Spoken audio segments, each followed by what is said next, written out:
I thought the last day of school was supposed to be fun, but within 15 minutes of walking out those doors, I was locked in the basement of a stranger's house. No windows, no escape, and the only reason I survived is because of one phone call I was never supposed to make. This is the disturbing true story of how I was kidnapped on the last day of school. I still remember the sunlight that afternoon, soft, warm, and completely unaware of what was about to happen. It was the last day of school, 5th grade, the final few minutes before summer. Everyone was excited, loud, smiling, and I was too. My best friend Evan and I had made plans a week earlier. His mom was supposed to pick us both up, take us for ice cream, and then we'd hang out at his place like we always did. I wasn't in Evan's class that year, so after the final bell, we ended up in separate exit lines. My teacher, Mr. 𝙔𝙪𝙧, walked our group toward the side gate where parents usually stood waiting. Some kids were running to their families. Some were crying happy tears because elementary school was over. I just stood there clutching my backpack, scanning the parking lot. Then I heard someone call my name. Liam! Hey, Liam, over here! I turned and saw a man I didn't recognize waving at me. He was tall, wearing a dark gray jacket despite the heat, with this strange, forced smile on his face. He walked up and said, "I'm Evan's uncle. His mom got caught up at work, so I'm picking you boys up today." Before I could react, he leaned forward and said, "Come on, Evan's already in the car." I didn't know what to say. My parents always told me to never go with strangers, but this man seemed calm, normal, and he knew my name. He knew Evan's name too. He even waved at my teacher, who gave him a small, polite nod, as if everything was fine. I told Mr. 𝙔𝙪𝙧, "I'm going with Evan's uncle." He just said, "All right, have a great summer," and that was it. The man led me quickly, almost too quickly, through the crowd, toward the far end of the parking lot. The more we walked, the more something felt wrong. He wasn't talking like normal adults do. He spoke fast, stumbling over some words, glancing around like he was nervous about something. And then, the big question hit me. Where's Evan? He didn't turn around when he answered. "He's at home already. Just hopped out to grab something. We'll get there in 5 minutes, promise." But Evan's house was only 3 minutes from school. I'd walked there dozens of times. Why would he be already home? Why wouldn't he wait? My hands started getting sweaty, but I didn't know how to back out. I didn't want to upset an adult, so I kept following. His car was a faded green sedan, dented on the side, with trash inside. And no Evan, no backpack, nothing, just empty seats. Before I could think, he unlocked the back door and gently pushed my shoulder. "Hop in." The door shut behind me, and in seconds we were on the road. The ride was uncomfortable. He kept glancing at me through the rearview mirror, smiling too wide. He asked me what games I liked, what subjects I hated, whether I played sports, like he was trying too hard to sound friendly. After about 10 minutes, I knew for a fact we weren't heading anywhere near Evan's house. We were passing streets I had never seen in my life. My heart started hammering.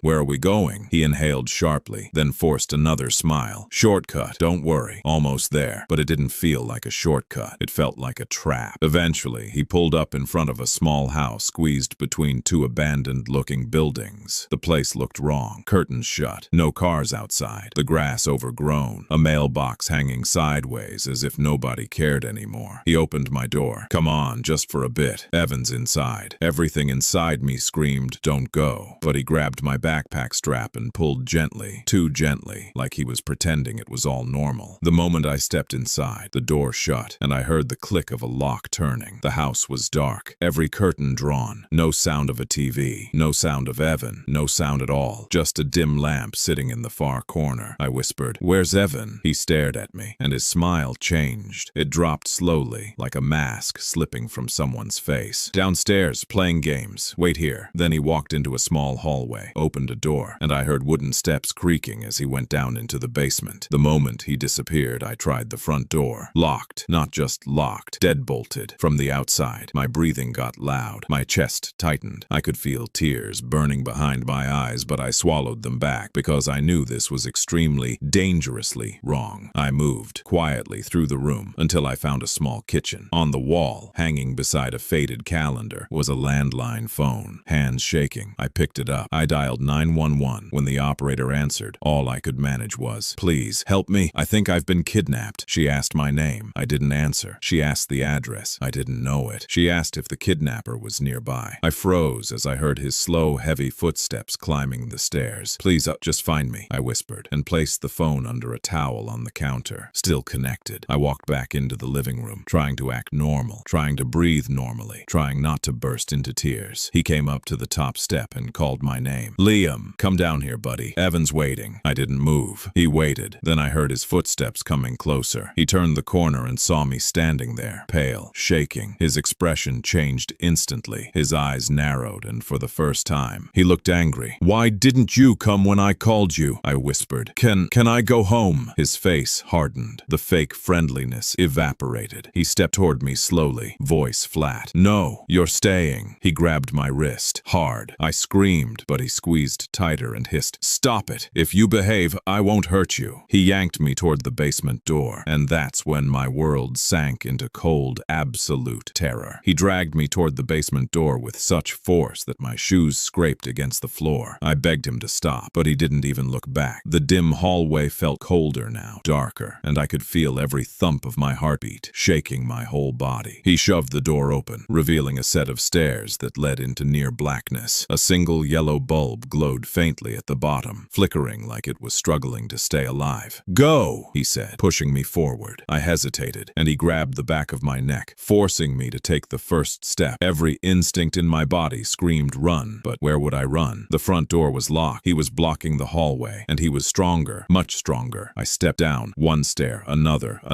Halfway down, the basement door slammed shut above me. Ba-bang! Then I heard the lock click. I froze, staring into the dim basement as the silence wrapped around me like a heavy blanket. The place looked like something out of a nightmare. Unfinished concrete floor, one support beam in the middle, no furniture, no windows, just that weak, trembling light bulb. There was no sign of Evan, no sound, nothing. I backed away from the stairs, unable to breathe properly. My throat felt tight, my legs shaky. I kept looking around, hoping, praying that maybe Evan would suddenly appear and tell me this was all some weird misunderstanding. But deep down, I knew the truth.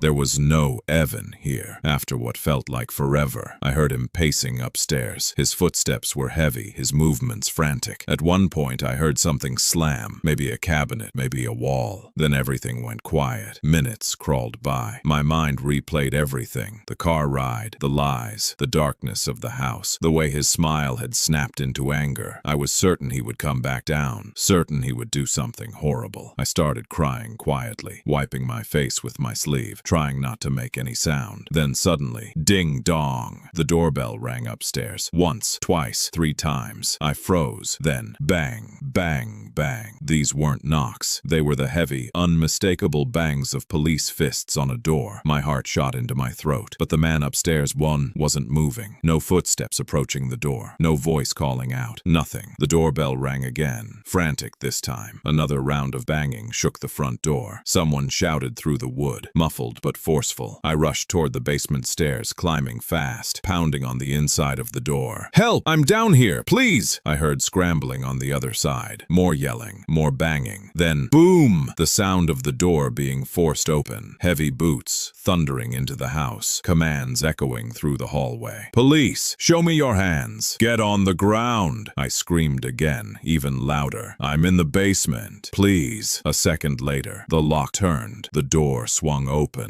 Bright light flooded down the stairs, and a uniformed officer grabbed my arm, pulling me up into safety. My legs collapsed at the top of the stairs. I was shaking uncontrollably, my breath coming out in short, broken sobs. The officer crouched down and wrapped a blanket around me. Where it came from, I don't know, telling me over and over, "You're safe now. It's okay. You're safe." But I wasn't looking at him. I was staring past him, because 2 other officers were dragging the man out of the hallway. His hands cuffed behind his back. His face was red, angry, twisted into something monstrous. He wasn't jittery anymore. He wasn't pretending anymore. He just stared at me with pure, hateful eyes. That was the last time I ever saw him. They rushed me outside to 3 police cars, neighbors gathering around, flashing lights everywhere. Someone called my parents, but I was barely listening. Everything felt blurry, unreal, like I was floating above my own body. 10 minutes later, a car came screeching into the street, and my mom jumped out before it even stopped moving. She ran to me, sobbing, hugging me so tightly I couldn't breathe. My dad was right behind her, pale and shaking. I found out later what happened. The 911 operator traced the call, pinged the signal, and sent multiple units. At the school, Evan's mom arrived confused, telling staff she had never sent anyone to pick me up. Evan wasn't even with her. He had gone home with a different friend. When teachers realized I was missing, they called the police too. Two separate emergency calls overlapped, my 911 call and the school reporting a possible abduction. The man who took me had once worked with Evan's dad. He overheard something about the last day of school and saw an opportunity. He knew my name from a company picnic years ago.